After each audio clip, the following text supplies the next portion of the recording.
Galera, beleza? Professor Alex aqui de Geografia e vamos para mais uma aula. Hoje nós vamos trabalhar o continente americano, né? Vamos entender a forma que o continente americano se divide, né? Que na verdade é esse processo que a gente vai chamar de regionalização. Legal? Então presta muita atenção, galera. Falou de regionalização, falou de divisão. Bacana? Então, nada mais, vamos entender a forma que o continente americano se regionaliza. Ou seja, os processos que fizeram com que o continente americano tivessem diferentes divisões ao longo do tempo. Bom, então começando aí, galera, com um pouquinho da história do continente americano, né? Ele foi descoberto aí por Cristóvão Colombo em 12 de outubro de 1492. Colombo que fez aí 4 viagens, né, ao longo do território americano. Porém, ele não sabia que estava chegando ao continente americano, né? Ele acreditava que estava em alguma parte da Índia. E aí vale lembrar que a Índia, nesse momento, era um território super importante no quesito relações comerciais. Legal? Bom, depois a gente vai ter Florentino Américo Vespúcio, né, o famoso Américo Vespúcio.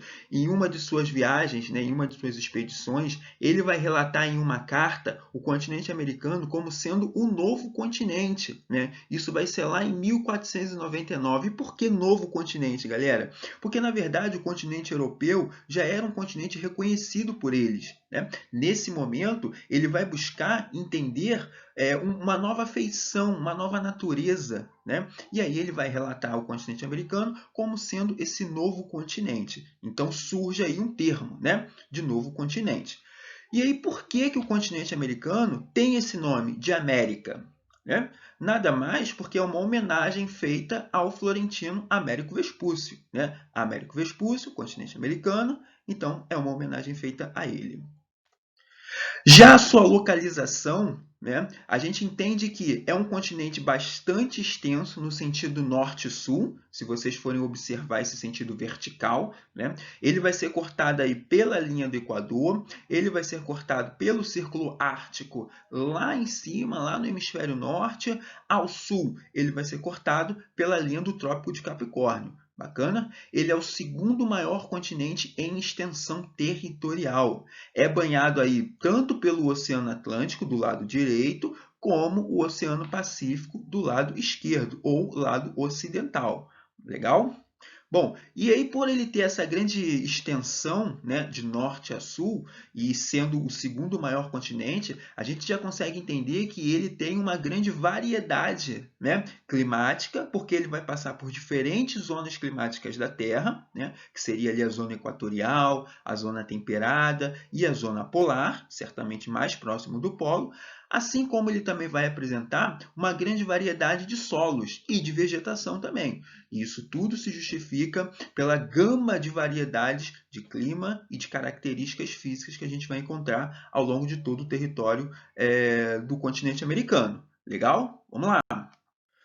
Bom, então aqui eu estou trazendo para vocês 2 mapas, né, que vai mostrar as diferentes formas de regionalizar o continente americano. E aí lembra do que eu disse para vocês, né? Regionalizar significa dividir o território, né? Sempre utilizando um critério. Então eu tenho aqui, galera, o mapa 1 e o mapa 2, né? Se vocês forem observar o mapa 1, eu tenho 3 Américas. É isso mesmo, eu tenho 3 Américas, né? Vai levar em consideração aí o critério geográfico, né? Que seria ali a rosa dos ventos, basicamente. E aí observem, a parte laranja, eu vou ter quem? A América do Norte, né? Tendo ali o Canadá, tendo ali os Estados Unidos, tendo ali o México. Né? A parte vermelha eu vou chamar quem? De América Central. Olha aí, ó, a segunda América. Né? E aí a América Central tem uma gama de países, né? Guatemala, El Salvador, Jamaica, né? Nicarágua,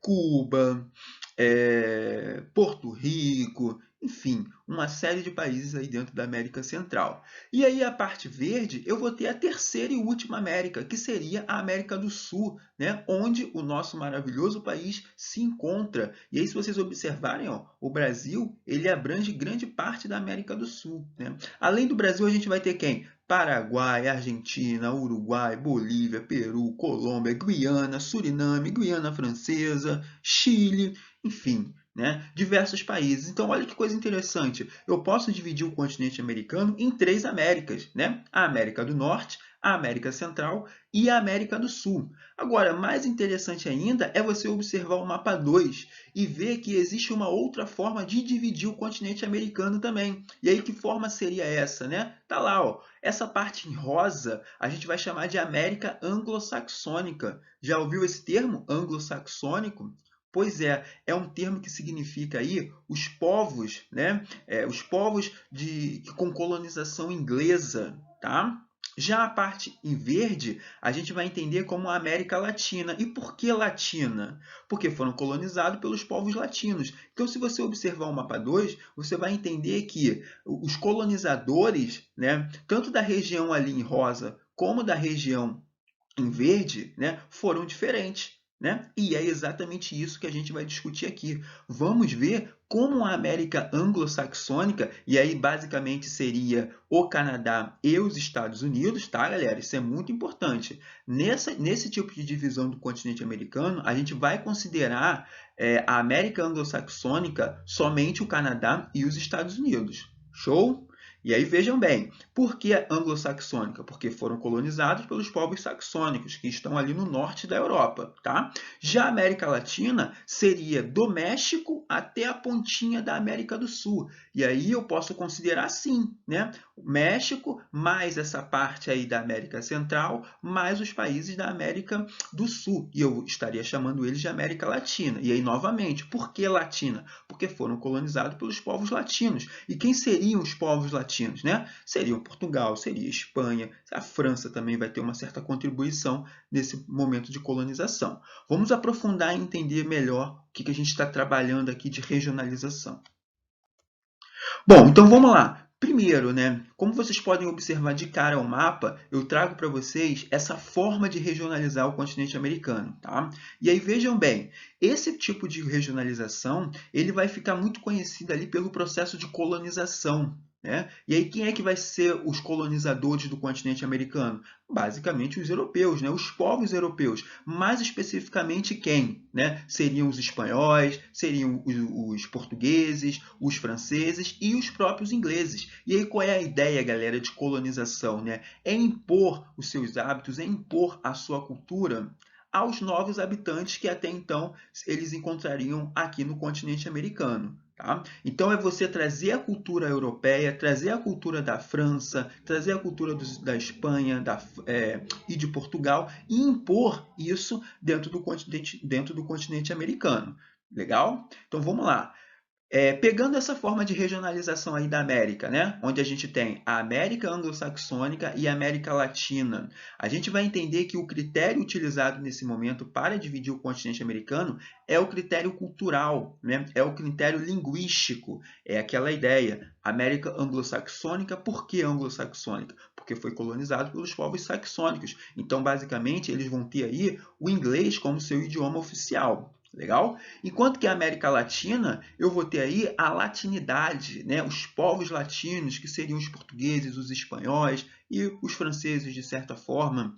E aí eu vou ter uma variedade aqui na América Latina, né? Eu vou ter aí alguns países que vão falar o espanhol, alguns países que vão falar o português, alguns países que vão falar as línguas nativas desses povos, como o Tupi-Guarani, né? Enfim, galera, é só uma forma de dividir esse continente americano. Agora, vejam bem, existem algumas exceções, né? Como, por exemplo, o Paraguai. O Paraguai ele está inserido dentro da América Latina, porém, ele tem como idioma oficial também outra língua, que seria o Guarani. Né? O Guarani, que é uma língua já nativa daquela região, né? Que seria o Tupi-Guarani. Então, no Paraguai, a gente vai falar tanto o espanhol como o Guarani. É possível a gente encontrar.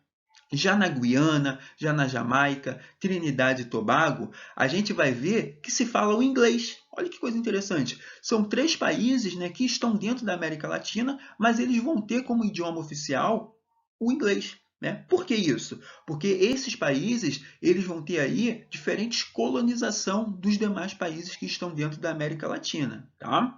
Bom, outra coisa interessante, Suriname. Olha aí o Suriname. O Suriname, ele vai falar o holandês. Por quê? Vai ter aí um processo de colonização holandesa, do qual vai se adotar, né, o holandês como um idioma oficial.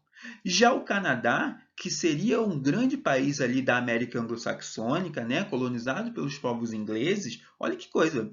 Além do Canadá você ter o inglês como seu idioma oficial, você também vai ter o francês como seu idioma oficial, né? Por quê? Porque a França tem uma grande província dentro do Canadá, que a gente vai chamar de Quebec, né? Então, ainda assim, é possível verificar dois idiomas oficiais dentro do Canadá, né? Tanto o inglês como o próprio francês, sobretudo nessa região de Quebec, que é uma província, né, enorme que a gente encontra ali no Canadá. Bom, já aí a colonização na América Latina, né, isso tudo vai iniciar também ali no século XV, no período das grandes navegações, onde você vai ter aí os povos, né, do velho mundo querendo conquistar novos territórios, sobretudo em busca dos metais preciosos. Né? E aí eles vão descobrir então o novo mundo, né? Como a gente já retratou ali, Américo Vespúcio usa esse termo de novo mundo para designar o que novas terras descobertas, né? E aí eles vão começar a impor uma visão da Europa, né? Uma visão portuguesa, uma visão espanhola, uma visão francesa dentro desse novo mundo, que seria o continente americano. E aí essa visão a gente vai chamar de eurocentrismo, né? Uma visão eurocêntrica. O que seria uma visão eurocêntrica? Galera, isso é muito importante, né? A visão eurocêntrica ela nada mais é do que impor a cultura europeia para os demais países. Então é você trazer toda a cultura da Europa, trazer todos os costumes, todos os modos de vida, todos os hábitos, né? E impor isso dentro de outro continente. No caso, seria o Novo Mundo, que seria o continente americano. E aí a Igreja Católica ela vai ter uma participação muito notável dentro desse processo de conquista de novos territórios, que vai ficar conhecido como a catequização da Igreja Católica, né? Ou seja, através da religião, né? Através do processo de catequização, que seria ali impor, né, o catolicismo, impor a Igreja Católica para aqueles povos nativos. E aí lembrando, né, aqui no continente americano, como vocês podem até mesmo observar no mapa, a gente tem inúmeros povos nativos, né, que a gente vai chamar aí também de ameríndios, né, que nada mais é um termo para designar os povos que já estavam nessa região. E aí, como expoente desses povos nativos, né, como destaque, a gente pode citar os astecas, os incas, os maias, né, os tupi-guaranis que estavam presentes na nossa região. Então, todos esses povos eles sofreram com esse processo de catequização que a Igreja Católica impôs. Né? E também, é claro, é uma ideia deles estarem ali impondo, né, a sua influência sobre um domínio político também. Né? E aí vale lembrar que nesse momento a gente passava pelo período das grandes navegações, como a gente falou aqui, sobretudo voltado para a política mercantilista, que era a política econômica daquele momento, né? Era aquela política de troca, né? De relações de troca. E aí a gente vai ter como importância uma atividade, né? Que é a agricultura. A agricultura ela vai ser feita ali em latifúndios, que seriam propriedades rurais, né? Sobretudo voltada para a monocultura. O que é a monocultura, galera? Vejam bem, presta atenção nisso, tá? Quando a gente fala de mono, a gente fala de apenas um produto, tá? Cultura seria o produto, mono seria um. Então, monocultura é apenas o cultivo de um produto. Como, por exemplo, hoje eu vou resolver plantar aqui no quintal da minha casa somente batata. Tá? Isso é uma monocultura. Agora, acordei um belo dia e resolvi plantar, além da batata, cenoura e beterraba, que eu adoro beterraba. Então eu vou ter batata, cenoura e beterraba. Tá vendo como eu tenho mais de uma cultura, mais de um produto? Eu vou estar chamando isso de policultura, legal? Mas nesse momento, né, a gente vai ter uma agricultura muito voltada para a monocultura. Bacana? Bom, isso tudo vai se estabelecer dentro daquele sistema, né, que vai ser criado naquele momento, que eu sei que você já sabe, que é o Pacto Colonial, né? E aí começa a instaurar um sistema chamado de metrópole-colônia, ou seja, a gente tem as metrópoles. Quem seriam as metrópoles nesse momento? Os países que estariam colonizando os outros países, né? No caso. E aí a gente vai ter ali grande parte dos povos europeus sendo a metrópole e grande parte dos países do continente americano sendo uma colônia, né? Então a gente vai ter um sistema de metrópole e colônia. E qual era o grande objetivo disso, né? Claro, vale lembrar que a ideia das grandes navegações, a ideia da conquista de novos territórios era sempre buscar metais preciosos, buscar riqueza. Sendo que a gente vai, através desse processo de pacto colonial, a gente vai ter um enriquecimento das metrópoles, ou seja, um enriquecimento do velho mundo, que seria o continente europeu, né? Então, cada vez mais, Portugal, Espanha, França, Holanda buscavam dentro de suas colônias, né, a riqueza. Uma coisa muito simples para vocês entenderem é a nossa situação, né? O Brasil foi por muito tempo colônia de Portugal. Portugal sempre buscou no território brasileiro o ouro, mas demorou muito a encontrar, né? Encontrou primeiro o pau-brasil, encontrou a cana-de-açúcar, não, na verdade eles produziram cana-de-açúcar aqui, foram para drogas do sertão, né? Foram para outros produtos até que encontraram o ouro na região de Minas Gerais, tá? E aí, com isso, o ouro que até então era brasileiro não ficou no nosso território, foi todo para Portugal. Por que foi todo para Portugal? Porque Portugal, nesse momento, era a metrópole brasileira, né? E aí, nós teríamos que seguir toda a legislação, tudo que Portugal estava impondo para a gente, toda a política que Portugal impunha para a gente, nós teríamos que aceitar. Legal? Isso que é importante vocês entenderem.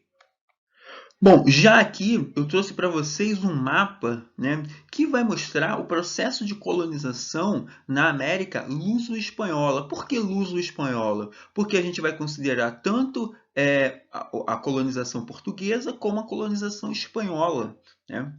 E aí, olha que coisa bacana. Se vocês observarem aí, dentro de cada mapa, a gente tem uma data que vai mostrar exatamente quando que aquele país se tornou independente, né? Olha aí o nosso caso. Brasil, ele se torna independente. E o que que seria se tornar independente? Se desvincular da metrópole, tá? Ou seja, o país agora ele passa a ter autonomia própria para resolver todos os seus problemas aqui dentro mesmo. E aí eles não iam depender mais da sua metrópole. E aí, olha lá, Brasil vai se tornar independente em 1822, né? Olha que bacana. Olha lá, Argentina em 1816. Olha lá os Estados Unidos da América, ó, 1776. Olha que coisa, né? Os Estados Unidos ele se tornou independente muito antes do Brasil, né? Olha lá, olha Jamaica, galera. Jamaica vai se tornar independente lá na América Central que eu estou vendo, ó, em 1962, né? Bastante recente para gente. Olha a Guiana em 1966. Enfim, né? É só para vocês entenderem que o processo de colonização dentro do continente americano ele foi ocorrendo através do tempo, né? Sobretudo o processo de independência dos países. Eles foram gradativamente tendo a sua autonomia e a partir daí seguindo seus próprios caminhos sozinhos, sem depender da sua metrópole. Legal? Bom, e aí como que é o processo, galera, de colonização aí na América Latina, né? Entende o seguinte, primeiro que atualmente a América Latina ela vai ser considerada uma grande e importante região dentro do continente americano. E aí se a gente observar o mapa, como a gente viu ali, a América Latina pega ali do México até a pontinha da América do Sul, né? Engloba diversos países com diferentes aspectos culturais, diferentes aspectos físicos, né? Enfim, e isso tudo vai dar essa característica de ser uma importante região dentro do continente americano, tá? Sendo que a gente tem alguns países que se destacam economicamente falando, né, dentro da América Latina, que é o Brasil, o México e a Argentina. E aí se destaca por a sua força econômica, né? Por quê? Porque esses países, Brasil, México e Argentina, tiveram seu processo de industrialização, ou seja, né, começaram a se industrializar, começaram a criar indústrias mais cedo que os demais países. Então, a partir daí, eles já começaram a adotar uma certa importância econômica aí no cenário da América Latina, né? E aí isso vai começar a acontecer ali basicamente no final do século XIX, início do século XX. Bacana?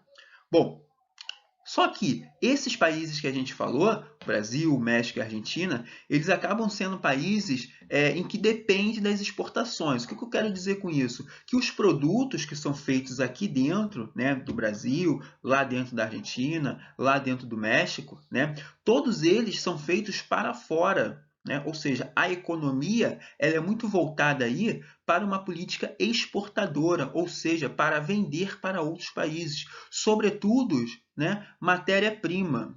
Né? Matéria-prima, commodities. O que são commodities, galera? São aqueles produtos in natura, são aqueles produtos que a gente retira direto da terra e já vende ele, tá?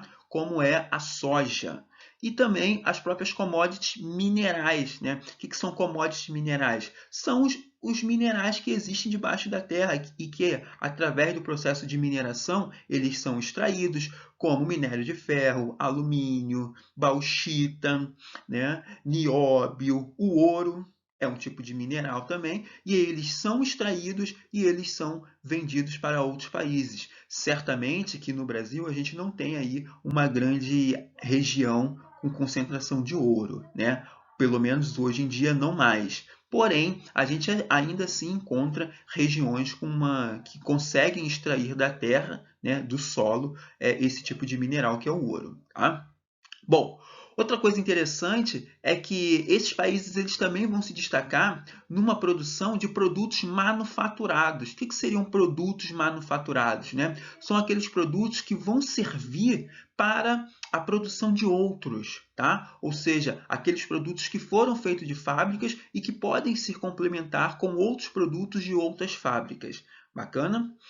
Bom, agora entende o seguinte, né? A América Latina, como a gente falou, ela acaba abrangendo uma grande porção do continente americano como um todo. E por isso vai apresentar também uma grande desigualdade social. Agora, por que uma grande desigualdade social? Né? Isso tudo vai se explicar por fatores históricos, galera. Grande parte aí dos países colonizados da América Latina, né, tiveram ali uma colonização de exploração. Cada vez mais a metrópole queria explorar, né, esses países, esse território. Lembra lá no caso de Portugal e Brasil que eu discuti com vocês? É exatamente isso. Né?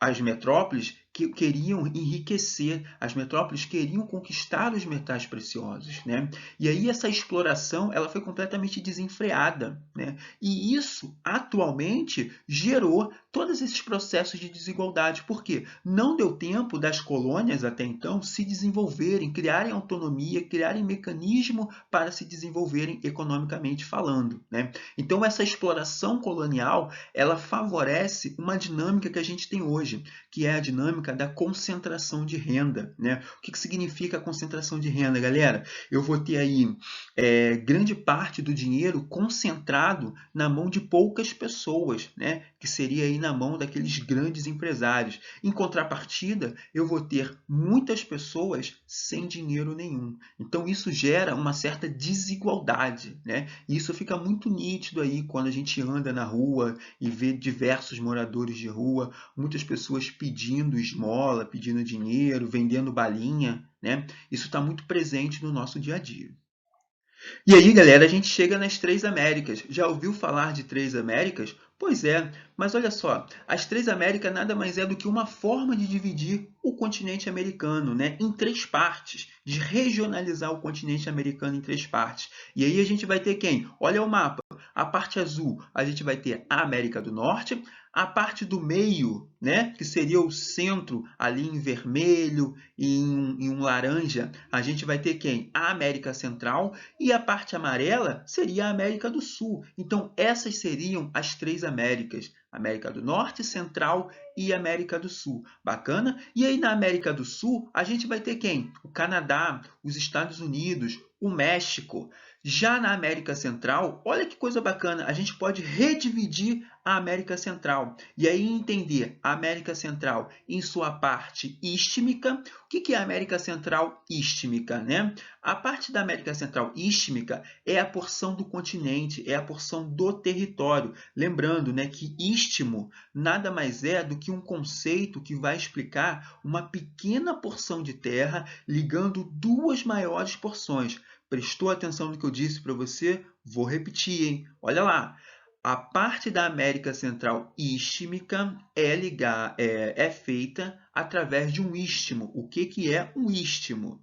Um istmo é uma pequena porção de terra, que seria essa partezinha vermelha que vocês estão olhando aí no mapa, ligando duas maiores porções de terra. E aí no norte a gente tem a América do Norte e no sul a gente tem a América do Sul. E quem seria o istmo? Seria essa parte central. Bacana? Bom, além disso, a gente vai ter também a América Central insular. O que seria a América Central insular? Seria a parte das ilhas, né? É o que a gente chama aí de arquipélago, um conjunto de ilhas, ou seja, os países, né, que estão ali, que estão pelo mar. Né? E aí a gente pode citar Cuba, a gente pode citar o Caribe, a gente pode citar Trinidade e Tobago, a gente pode citar a Jamaica. Então, esses países fazem parte da América Central insular. Bacana? Agora vejam bem, América Central insular mais a América Central istmica, a gente vai chamar tudo isso, logicamente, de América Central. Foi? Então vamos lá. Depois a gente vai ter quem? A América do Sul. Né? Bom, a América do Sul é essa parte da América aí, essa parte do continente americano do qual a gente vive. Né? Então, sim, a gente pode nos chamar também de sul-americanos. Né? E aí a gente vai ter Argentina, Bolívia, Brasil, Colômbia, Equador, Guiana, Guiana Francesa, Peru, Paraguai, Suriname, Uruguai e Venezuela. Né?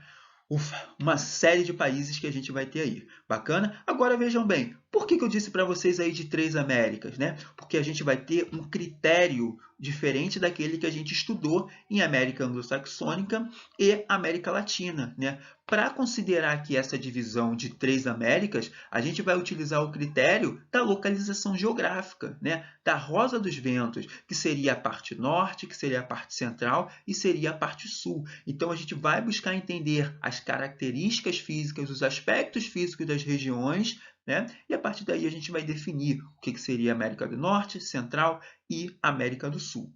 Bacana? Bom, galera, por hoje é só. Qualquer dúvida vocês me mandem. Um abraço e até a próxima. Valeu!